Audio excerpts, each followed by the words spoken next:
प्रेम का नाम ले लेती है।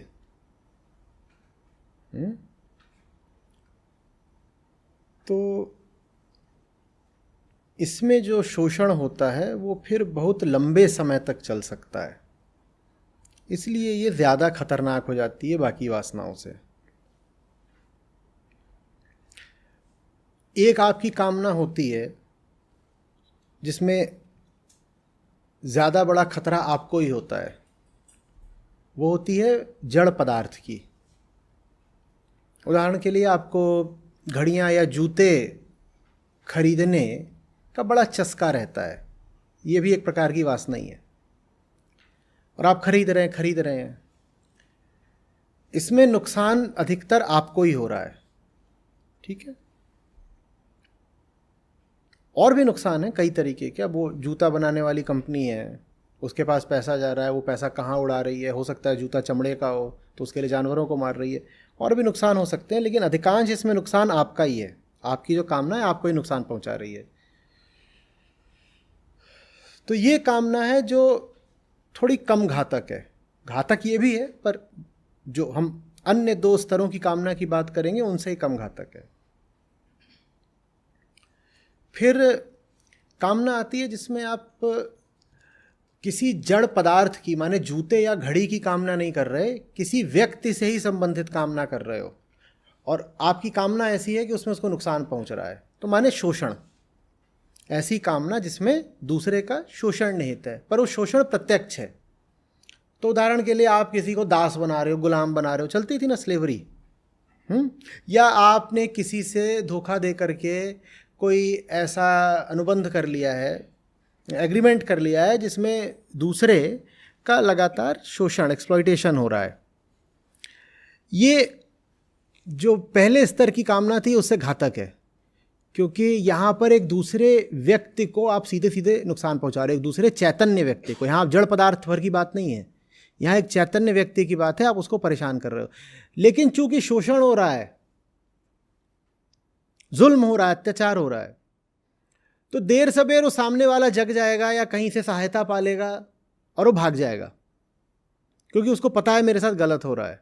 उसको पता है वो जो दूसरा व्यक्ति है वो मेरे साथ लेन देन का खेल खेल रहा है, जिसमें कि ले ज्यादा रहा है और दे कम रहा है, तो वो छूट छाट के कभी ना कभी भाग ही जाएगा। जो वासना होती है उसमें ज़्यादा बड़ा खतरा इसलिए आ जाता है क्योंकि वासना प्रेम का नाम पहन लेती है। अब उसमें से छूटकर भागना बड़ा मुश्किल होता है। आप दूसरे को बार बार बोलते रह सकते हैं प्रेम है, प्रेम है, रिश्ता है वास्तव में वासना का, और आप उसका जीवन भर तरह तरह से शोषण करते रह सकते हैं प्रेम बोल बोल करके, जबकि रिश्ता है वासना का। तो इसलिए कामनाओं में काम वासना एक ज़्यादा खराब किस्म की होती है, और इसमें कोई नैतिक या सांस्कृतिक पक्ष नहीं है। इसमें कुछ ऐसा नहीं है कि बड़ा ही ज़्यादा गंदा आदमी है क्योंकि स्त्रियों की बात कर ली है। इसमें एक बहुत व्यवहारिक पक्ष है। स्त्री और पुरुष का जो रिश्ता है, चूंकि हम उसको धार्मिक, सामाजिक और कानूनी तौर पर बड़ा ठोस, बड़ा पुख्ता बना देते हैं, तो लंबा चलता है ना। और वो रिश्ता बना ही है कामुकता की बुनियाद पर, नहीं तो स्त्री पुरुष का क्यों होता। जब आप कहते हो शादी करनी है तो थोड़ी कहते हो लड़का ढूंढ रहा हूं अपने लिए, आप यही तो लड़की ढूंढ रहे हो, तो उसमें पहली ही चीज क्या आती है? लिंग। लड़की की शादी करनी है तो लड़का ही तो ढूंढोगे, तो पहली चीज क्या देखोगे? बाकी सब चीजें उसकी बाद में देखी जाएंगी। उसका कद कितना है, आमदनी कितनी है, चेहरा मोहरा कैसा है, चरित्र कैसा है। पहली शर्त क्या होगी? वो जो इंसान है वो, अरे लड़का होना चाहिए भाई, और उसके पास सब कुछ हो, आमदनी हो, कद हो, खानदान हो, प्रतिष्ठा हो, पर वो लड़का ही ना हो, तो लड़की शादी करेगी? तो अनिवार्य शर्त क्या है? पैसा या लिंग? लिंग। पैसे से भी आगे का है वो। अनिवार्य शर्त क्या है? प्रतिष्ठा या लिंग? खानदान या लिंग? लिंग सबसे बड़ा है। तो इसी से तुम्हें पता चल जाता है कि आदमी औरत का जो रिश्ता है उसका आधार ही क्या है? उसका आधार ही काम वासना है। अब वासना के कारण ये दोनों एक हुए हैं, विवाह वगैरह कर लिया, लेकिन दोनों एक दूसरे से कभी भी ईमानदारी से ये तो बोलते नहीं कि मेरी वासना जाकर तुझ पर अटक गई है। वो शुरुआती आई लव यू से करते हैं, इसलिए यहां मामला ज्यादा घातक हो जाता है। छूट के नहीं भाग सकते। जो दूसरे तरह की हमने कामना की बात करी थी, उसमें जिस पर अत्याचार हो रहा होता है वो छूटकर भाग सकता है, बल्कि वो लगातार मौके ढूंढ रहा होता है कैसे भागूं, ढूंढ रहा होता है ना। आप एक जानवर को भी शोषण के लिए अपने घर में बांध लें और किसी दिन वो खुला छूट जाए तो सरपट भागता है दूर। उसको पता होता है यहाँ गलत हो रहा है, मेरे साथ भागो, तभी तो उसको बांध के रखना पड़ता है, भागता है नहीं तो। लेकिन प्रेम के नाम पे जो हम संबंध बनाते हैं वासना का, उसमें दूसरा व्यक्ति भाग भी नहीं पाता, क्योंकि उसको यही जता दिया होता है हमने कि मामला प्रेम का है। पहले प्रेम का है और फिर आगे आ जाता है कर्तव्य और जिम्मेदारी। शुरुआत प्रेम से हो रही है, झूठ की, और वही झूठ आगे जाकर के प्रेम के अतिरिक्त कर्तव्य का भी नाम ले लेता है। तो आप छूट के कैसे भागेंगे? तो मामला बहुत खतरनाक है, क्योंकि अब होगा उम्र भर शोषण। इसलिए वासना के मामले में और अधिक सतर्क रहना पड़ता है। नहीं तो जैसे बाकी सब कामनाएं वैसे भी वासना भी है, और नहीं तो कोई बहुत बड़ा भेद नहीं है। मूल भेद यही है कि इसमें आप जिसका शोषण कर रहे हो, जो विषय है आपकी कामना का, वो ना जूता है ना घड़ी है, वो एक जीवित इंसान है। और वो जो जीवित इंसान है उसको आप झांसा ये दे रहे हो कि मामला प्रेम का है, इसलिए वासना ज्यादा खतरनाक हो जाती है। समझ में आ रही है बात? नहीं तो देखो, जो बाकी आपने यौन संबंधों को लेकर के इतना बड़ा हुआ खड़ा कर रखा है, वो तो बात बस ज़्यादा नैतिक और सांस्कृतिक ही है। उसमें ऐसा कुछ नहीं रखा हुआ है, ठीक है। महिला के साथ अगर बलात्कार हो जाए, आप उसको बहुत बड़ी बात बना देते हो, और उसी को आप अगर शिक्षा नहीं लेने दे रहे तो आपके लिए उतनी बड़ी बात नहीं होती। कहीं दो अपराध हुए हैं, एक अपराध किया गया है एक अजनबी द्वारा। क्या अपराध किया गया? कि बलात्कार कर दिया, और अजनबी बलात्कार करके भाग गया। एक बड़ी हिंसक विभत्स घटना थी जो 10-15 मिनट आधे घंटे चली, अजनबी बलात्कार करके भाग गया। और दूसरी जो घटना घटी है वो चल रही है 10 साल 20 साल, और लड़की के माँ बाप ही हैं और वो उसको समुचित शिक्षा नहीं लेने दे रहे। समुचित शिक्षा ना लेने मतलब ये नहीं कि अनपढ़ ही रख दिया। वो कह रहे हैं यहीं कस्बे का जो स्कूल है उसी में पढ़ ले, जो यहीं कस्बे का कॉलेज है उसी में बीए कर ले, और उसके आगे तो ये पढ़ने की ज़रूरत क्या है, शादी कराए देते हैं। अब इन दोनों में सनसनीखेज खबर कौन सी है? बलात्कार की। इन दोनों में पब्लिक नारा किसके खिलाफ लगाएगी? पहले वाली चीज़ में जहाँ कोई लड़का बलात्कार करके भाग गया था। मैं समझता हूँ इन दोनों में ज़्यादा विभत्स घटना दूसरी है। लेकिन चूंकि इस समाज की दृष्टि ही कामुक है, तो स्त्रियों के प्रति अपराध भी जब काम प्रेरित होते हैं तो वो ज़्यादा उसको महत्व देता है और सनसनी बना देता है।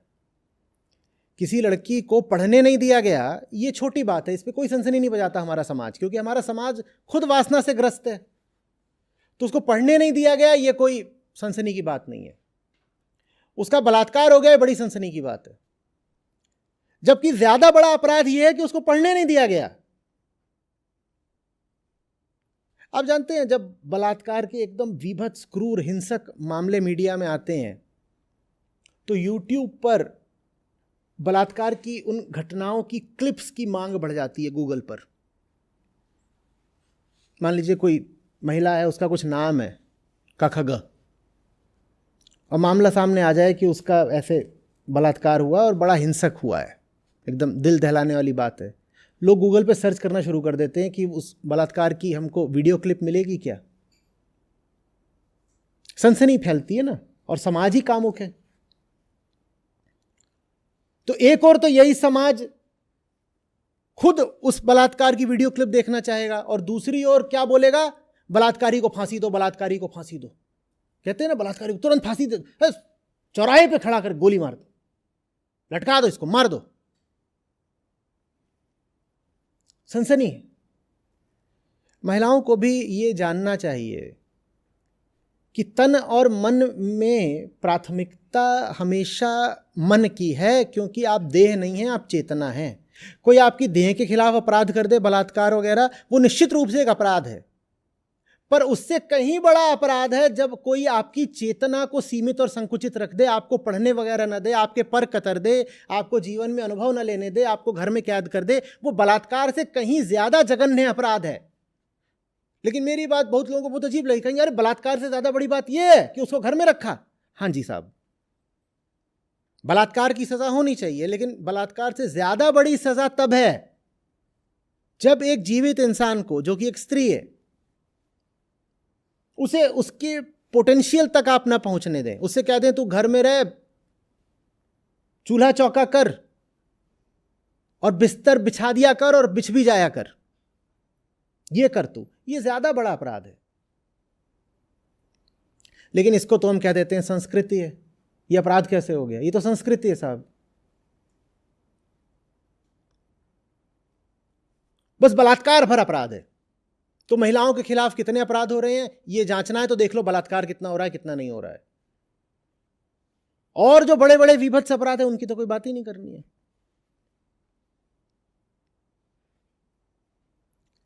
समझ में आ रही है बात? हाँ, तो हमने दो बातें करी। पहली तो ये कि काम वासना बाकी वासनाओं से, हाँ, देह वासना बाकी वासनाओं से किस मामले में अलग होती है। तो उसमें हमने कहा कि आप एक जूता मांग रहे हैं, घड़ी मांग रहे हैं, और उसकी तुलना में आप किसी की जिंदगी ही मांगे ले रहे हैं, उसकी देह मांग रहे हैं। इन दोनों में अंतर है, क्योंकि वासना किसका नाम ले लेती है? प्रेम का। और जब वो प्रेम का नाम ले लेती है तो वो स्थायी बन जाती है, परमानेंट बन जाती है। उसको एक सम्मानीय नाम मिल गया ना, अब उसे कौन हटाएगा? तो वासना इस मामले में अलग है।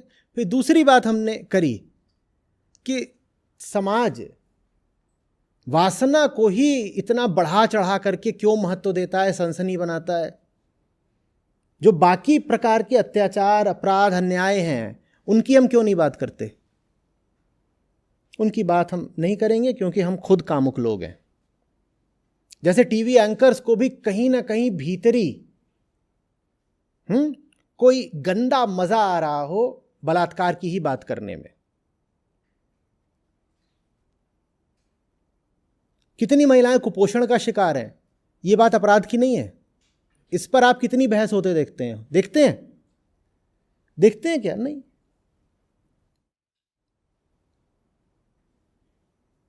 कितनी महिलाओं को एनीमिया है, इस पर आप चर्चा होते देख रहे हैं? बहुत कम। महिलाएं अगर नौकरी में पहुंच भी जा रही हैं तो उनकी प्रगति की, पदोन्नति की दर क्या है, इस पर आप कितनी चर्चा होते देखते हैं? किसी चीज की चर्चा नहीं होनी है महिलाओं को लेकर के, बस एक चीज की चर्चा होनी है, बलात्कार। क्योंकि उसमें सबको खुद काम रस आता है चर्चा करने वालों को, तो बलात्कार की खूब चर्चा करेंगे।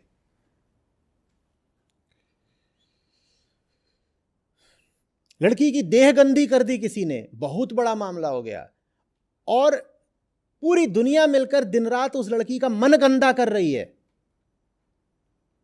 ये कोई मामला हुआ ही नहीं। क्योंकि हमें मतलब ही लड़की की देह से है। तो जैसे कोई आकर के उसकी देह नोच लेता है, गंदी कर देता है, हमें लगता है अरे अरे अरे कितनी बड़ी बात हो गई, कितनी बड़ी बात हो गई। सब मिल करके दिन रात उसका मानसिक चीरहरण कर रहे हैं, उससे कोई खबर नहीं बनती।